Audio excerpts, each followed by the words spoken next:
Smash the patriarchy with your remodel by leading it like a woman.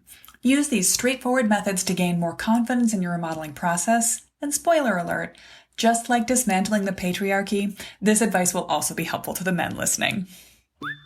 Hey there, welcome back to Mid-Mod Remodel. This is the show about updating MCM homes, helping you match a mid-century home to your modern life. I'm your host, Della Hansman, architect and mid-century ranch enthusiast. You're listening to Season 6, Episode 3. On my client intake form, I have a checkbox. Have you remodeled before? And another, have you worked with a designer before? At least 3/4 of the clients I work with have never remodeled before, and way more have never worked with a designer. Here's the thing, anything you try for the first time can feel overwhelming, and remodeling is inherently overwhelming. So this whole process is extremely intimidating. I'm going to talk today about how you can gain confidence and agency as a woman leading a remodel. That's where I'm coming from, and many of my clients are either women in couples or working alone who lead the project themselves, communicating with their partner or spouse. But here's the thing, everything I'm talking about today is equally applicable to anyone who's taking on a remodel for the first time. Basically, I just want you to feel empowered to lead with confidence, one way or the other. As always, you'll find show notes with the links to the references I make and an outline of the conversation on my website at midmod-midwest.com/603, and you can check out the show notes for links to other relevant episodes and for a few handy downloads that I'm going to mention today, the DIY Home Assessment Workbook, the Master Plan 5D Framework, and more. All right, down to business. For all the flack that girl bosses have taken over time and are taking again right now, I think that this idea of what it means to take on a brand new leadership role is a really interesting one and very applicable to leading a remodel. And taking on that kind of new leadership requires a couple of key elements. One is a can-do attitude. Fake it till you make it, in a good way. Act as if you have faith and faith shall be given to you. Basically, practice it, work on it, but lead from a position of confidence so that as you accumulate new information, you can just roll with the punches and move on. That confidence grows with actual knowledge and experience. So part of what's required for good leadership is self-education, and we'll talk extensively about that in this episode. Another thing that's necessary is to share the burden, delegation, teamwork, and that, of course, requires clear communication, vision, and priorities. If all of this is starting to sound like the ingredients of a master plan, that's not an accident. I wanted to talk a little bit today about how my own story of building Mid-Mod Midwest as a business is a great metaphor for leading a remodel. Learning that I didn't have to do it all, that I could delegate to my team, to my employees, to subcontractors, has been amazingly empowering, but I still lead every piece of the process. I don't do my own taxes. I didn't file the paperwork to form an LLC, but I informed myself about the processes. I love to read and learn about business books, listening to podcasts, self-educating about Mike Michalowicz's Profit First and Clockwork Methods, Michael Hyatt's Free to Focus, my many online marketing gurus, Jasmine Starr, Amy Porterfield, Courtney Shaw. I use this kind of information to help me seek out the right kind of expert advice and hand off projects with confidence. So when I called a CPA to help me set up the business, I wasn't telling them to make decisions for my business. I was asking for their opinion, making choices, and then delegating the pieces. Within my business also, I've been building an amazing small team this year. Lucille and Evan are now essential to everything I do. We work collaboratively. When we work individually, we check back on each other, brainstorm, solve knotty design problems, and sometimes we straight up collaborate to solve a tricky problem. We also save each other from the perils of over-design. This might sound familiar to you. Sometimes what you need is not an expert, but another set of eyes. You too can use this to feed your own decisiveness. So if you can get another perspective, a friend, a spouse, a parent might be able to tell you, you have too many options right here, you need to narrow it down, or you've been fixated on this one solution for too long. It's time to widen your view. And just like when I delegate work to my team, especially to my intern Evan, I'm handing off elements, not asking him, could you draw what I'm imagining? But working together to establish the parameters, to describe the project, to show him the style of drawings that Mid-Mod Midwest produces. And this is what you'll do in your remodel as well. You'll plan what you want, explain and demonstrate it clearly, supervise the work, and keep it on track so that in the end, you love the process. So how do you make that happen? Well, I, like many other women before me, like to prepare by over-preparing. So channel your inner Hermione Granger, your Elizabeth Warren, your Leslie Knope, and take on the process of becoming the expert in your own home. Now, here's where I'm actually going to contradict some advice I generally give, because one thing you can do to build your own expertise and confidence is to take on a few small projects around the house before you have a bigger plan.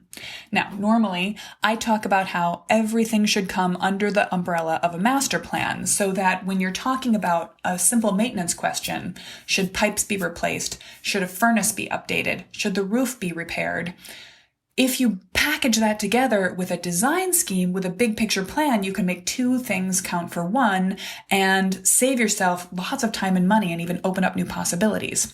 Like one example is the classic, your furnace has to be replaced. This is the most prosaic, big expense, boring result that has to be done. But again, when you replace a furnace, you might have an opportunity to relocate the furnace, which might open up a possibility for a better layout in your basement before you finish it.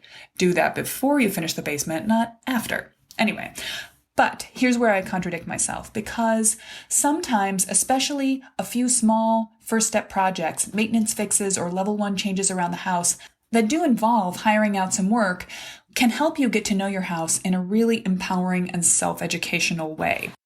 It can help you learn how to communicate with contractors, making the phone calls to call subs out, experience what it feels like to have a couple of contractors come into your house, look at a project, and bid it out. The process of explaining what you want is not necessarily an easy or an intuitive one, but after you've done it a few times, it becomes easier. It'll also encourage you to dig into some of the dark places in your home, to go back into the mechanical room, to get behind some pieces of equipment, figure out where pipe hookups happen. You might end up identifying where the breakers in your breaker box go to. In these processes, you learn to get your hands dirty, and every time you take on another step, you learn more about what you are capable of and what your house needs and has. You also get to learn the sad fact of the remodeling X factor. The X factor is how many times longer does a project take than you hoped. In general, I think an X factor of 2 is a success, but you might be talking about 3, 4, or 5, especially in the early days when you don't have as much confidence or experience. So taking on a few small projects right off the bat as you familiarize yourself with a new home or familiarize yourself with a home you've had for a while will help you start to figure out how you can roll up your sleeves, get your hands dirty, and get a working practical knowledge of your house. Now, while you're doing these sort of hands-on dirty work jobs, I encourage you to get organized. As you learn each lesson about your home, keep track of it in a Google Doc or notebook, your preference for planning and organizing. It may not be that each piece of information you learn has a one-to-one usefulness, but everything you learn about your house builds your knowledge base and your confidence. Having a few areas of deeper expertise in the house helps you build general confidence. So when you run into something you didn't know, talk to a contractor who tells you something completely surprising about your house, you don't have to feel like your entire sense of expertise in the home has been shaken. You can just tell yourself, well, I didn't know that, but I add it to my stock of knowledge. I know a lot of other things. I'm fine. A few home warming up or get to know you exercises might be just to check the labels in your breaker box. Open up the breaker box, have a look at what a previous homeowner has written to label which breakers control which parts of the house's electricity, and make sure they're correct. Flip them on and off and run upstairs or down around the house to see where various parts of the power are being shut off. This will come in handy next time you try to do a more involved home improvement project. You could also trace the piping for various plumbing elements or identify the structure in your basement or attic. Each interaction that you have with the house or with experts that come and help you with the house will build your competence and confidence. You might also like to do some reading. I personally love the magazine Family Handyman and also its web equivalent for digging deeply into just about any project. Of course, Family Handyman is maybe a very gendered term to use in this particular episode. I don't love its name, but I love everything else about the product. I also have a handful of other resources that you can use to learn more about mid-century houses and about homeowning and home maintenance in general, listed in my handy resources download. I'll link to that in the show notes, or you can get it at midmod-midwest.com/resources. Doing some background reading on the house is a nice armchair way to learn more about how things work. Even better is to take what you're reading to the part of the house you're reading about and try to get a one-to-one equivalency between what you're learning and what you see in your own home. But you can play to your own strengths here. You don't have to know everything about the house. If you like getting your hands dirty, then spend some time crawling around the footing of the house or poking into your attic or crawl space. But if you prefer history, dig into the background of your house, its area, style, and any interesting architectural excellence that's happening around you. If you love design, go lighter on this home discovery aspect, but lean in on other parts of the design framework so that you can be confident about the home design remodel process as a whole. My point is, gaining competence in one part of knowing your home will build your confidence in all parts of it. By the way, you don't have to do this alone.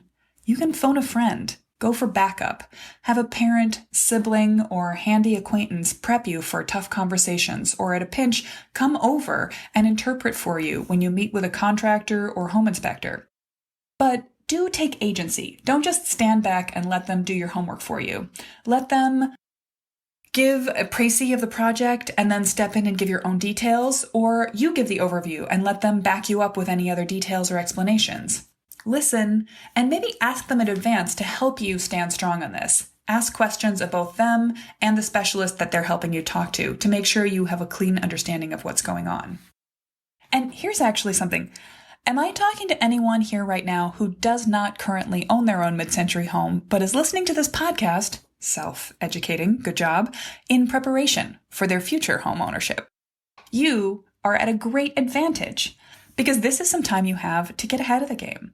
So find your friends who are competent, enthusiastic homeowners, and they will be your best resource. Pepper them with questions. If they've done any work on the house, ask for a tour and then ask for the details. Get a tour not just of the shiny new kitchen, but of the basement below. Ask if they needed to have a new breaker panel added for their new appliances. What were the unexpected costs? What surprised them? Get the name of their contractors. Ask how the inspection went. Do step away from your uninterested friends on this home tour because you can very rapidly bore people who don't need this knowledge right out of the room. But all of this information is grist for your mill. If you already have a house, that's okay. You can still ask your friends a little further down the path of homeownership what they know, what they've learned. And if you're the first one in your circle to own a home, befriend the neighborhood handyman.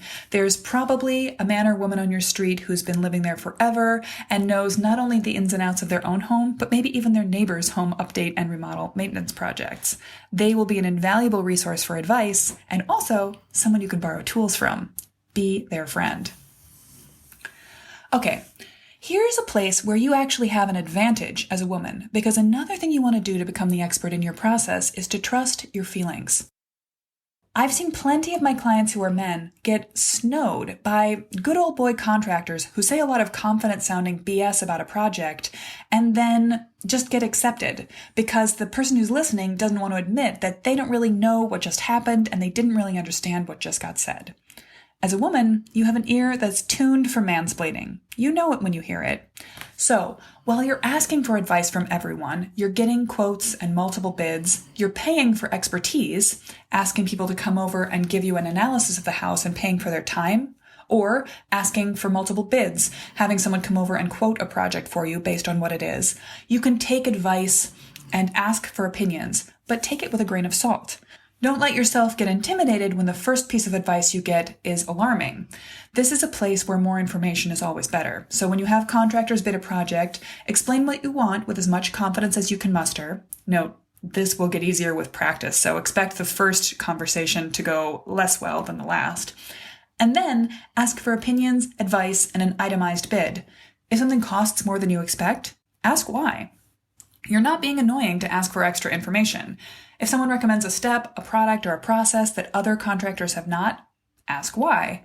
So you can decide if they're the best candidate, the most thorough, or if they're just trying to upsell you. Keep track of what everyone is saying in a document, again, online or in a notebook. I have a handy contractor management spreadsheet that I share in my program and use for all my clients to compare apples to apples, push back on jargon, and to make sure that bids are actually including everything that we discussed in the project. But here's the thing. At the end of the day, you'll be the judge and you'll be able to listen for who's giving you good advice and who is simply blustering at you. All right. There's a lot you can do to get familiar with your home all by yourself. So Home Exploration 101 is relatively simple. It involves a camera and a tape measure. You can take photos and a few basic measurements of your house, and you'll be 100% better off than someone who doesn't have that stuff handy when you want to think about comparing your floor plan to a floor plan you see online. You'd think, oh my gosh, that's the perfect kitchen layout. But then you realize you know the dimensions of the kitchen on the plan online, but you don't know off the top of the head your own kitchen dimensions. If you have this data at your fingertips or in an easily accessible place, you're better off. Home Exploration 102, the follow-up course, is to dig into the what. Itemize the materials of your house. What are the floors made of? What's the structure in your attic? Can you tell the water heater from the water softener? And how old are each of those pieces of equipment?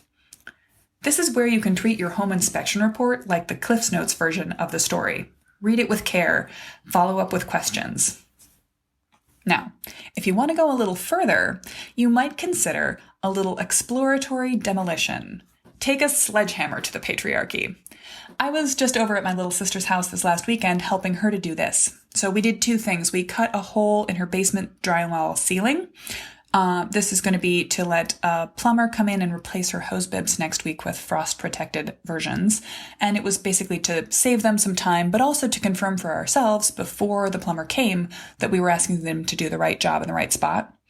And then we pulled off the paneling in her 1960s addition. This was in my Instagram story if you caught it. Last week we talked about her house, where we're planning to reframe the addition or readjust the addition at the back of her house. We're going to cut a new door opening directly between the garage and that back room. That will be a DIY project to cut an opening, frame a new door framing, and hang the door itself. But the electrical work is where I personally draw the line. She's hiring that out too. And she has some electricians coming to give her a bid, also later this week. But she wanted to understand the scope she was asking them to take on and get the more accurate quote from them. So we needed to know where the wires inside the wall were going. So we got out a pry bar, removed some of the wood paneling, and found out that, good news, the wiring to the outlet that we think we need to move is terminal. That means the wiring doesn't go through it and beyond. So it'll be very minimal work to relocate it outside of the place where we want to put a door. The bad news was that there's very minimal insulation in that wall. Very minimal. Wow, that needs fixing. But now she's armed with that knowledge too. So she's going to end up getting better, clearer quotes, which will be more accurate and hopefully cheaper this week from several electricians. The more you know. To recap, knowledge is power. Empower yourself to lead your home remodel by getting as much information about your house gathered and your plans for it. Prepare or even over-prepare. Channel your inner Hermione, Elizabeth, and Leslie. Check out the resource list, The Family Handyman, midmodmidwest.com/resources. Also, play to your strengths. Competence in one area leads to confidence in all of them. So figure out where you want to lean in on your research and have a good time in that particular area. Build a squad. Don't forget to ask for help. You can solicit multiple opinions, build a community of interested helpers in your process, and eventually identify the exact team that you want to help you take on your home remodel. And trust your feelings. Listen for BS and use your mansplaining radar to detect bad advice. All of the parts of the master plan are designed to empower you to lead with confidence. So I encourage you to not only grab the easy DIY home assessment workbook that I've put together to walk you through the steps of getting to know your house, but also, if you don't have it, get the remodeling framework from midmodmidwest.com/framework. If you want to take these steps a little further, you might be looking for a full master plan designed by Midmod Midwest, or you might be waiting to join my Ready to Remodel course. It's going to be relaunching this fall, and if you want to be on the wait list, you can sign up at the link in the show notes. That's all for today, friends, but I'll be back next week with some practical tips to turn your scroll time on social media into the beginning of your style guide. I'm so excited to share with you some really useful ways that you can start to distill what you love about mid-century design.